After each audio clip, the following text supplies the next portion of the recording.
კირკე და ოდისევსი.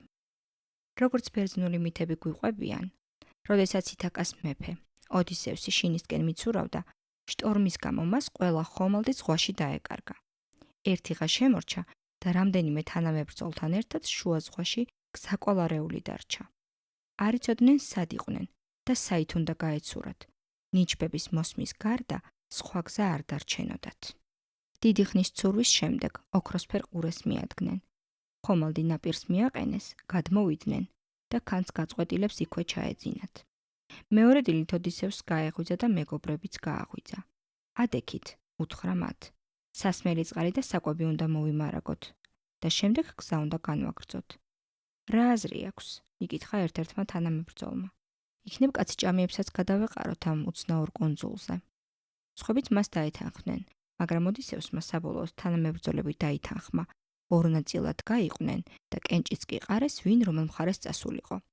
ოდისევსის ჯგუფს სასმელი წყლის და საკვების საძებრად ზღვის სანაპირო ხვდა წილად. მეორე ჯგუფი კი კუნძულის სიღრმეში უნდა შესულიყო. მეორე ჯგუფის წინამძღოლად ოდისევსის მეგობარი ევრილოქე დაინიშნა. ევრილოქე და მისი ამალა ხეებში გაუჩინარდა. ტყეში სიარულისას უცებ მზის სხივებით გაცისკრონებული სასახლე დაინახეს.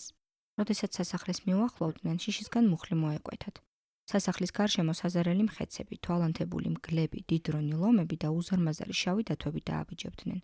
როდესაც ცხოველებმა კაცებს მოჰკრეს თვალი, მათკენ გამოიქცნენ.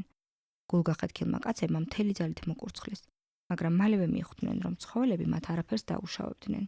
მგლები ყუდებს ძაღლებივით აკიცინებდნენ, დათვები ფეხებთან წამოუწდნენ, ხოლო ლომები ისე მეგობრულად მიალაგუცდნენ, როგორც კატები. უცებ საიდანღაც ქალის ხმა მოესმათ, რომელიც ნაზად მღეროდა. გაიხედეს და სასახლის კარიც გაიღო.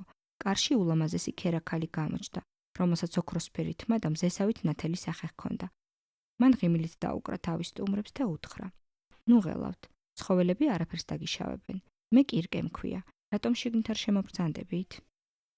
კაცები სახლში შეჰყვნენ, ხოლო ევრილოქე დარჩა გარეთ. გულმა უგრძნო და განგებ ჩამორჩა მეგობრებს. როგორც კი კაცები კარს მიღმა გაუჩინარდნენ, ევრილოქემ სასახლეს შემოურბინა და სარკმელი მონახა, საიდანაც შიგნით შეიხედავდა. სასახლეში შესულ სტუმრებს კირკემ უთხრა: "ისე გამოიყურებით, რომ კარგ საჭმელზე უარს არ იტყოდით." შემდეგ მაგიდასთან მიიწვია, სადაც გემრიელი, ტკბილი თაფლი, ფუმფულა პური, ყველი და ცვრიანი ხორცი ეწყო. ოდისევსის მეგობრებმა დიდი ლხინი გააჩაღეს. უეცრად უცნაური რამ მოხდა. კაცებს მუცლები გაუსივდათ და მხრები მოეხარათ. ცხვირები გაეზარდათ და გაუბრტყელდათ.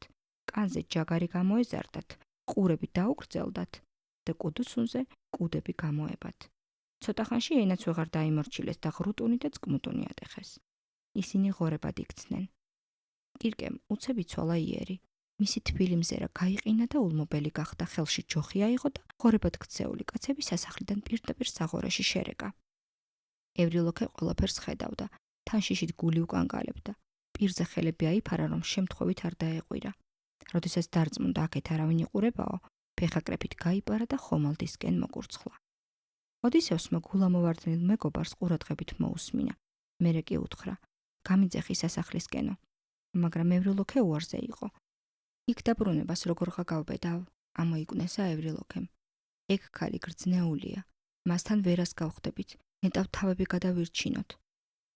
"სანამ მეგობრებს არ დავიხსნი, აქედან ფეხს არ მოვიცვლი," უპასუხა ოდისევსმა. "აბა ვინმე მაინც გამომყვებით?" იკითხა მან თანამებრძოლებში. უხერხული დუმილი ჩამოვარდა. ყველამ განზე გაიხედა. რაღა უნდა ექნა ოდისევსს. ევრილოქეს დაწვრილებით ააღწერინა სასახლის მდებარეობა და გზას მარტო გაუდგა მეგობრების დასახსნელად.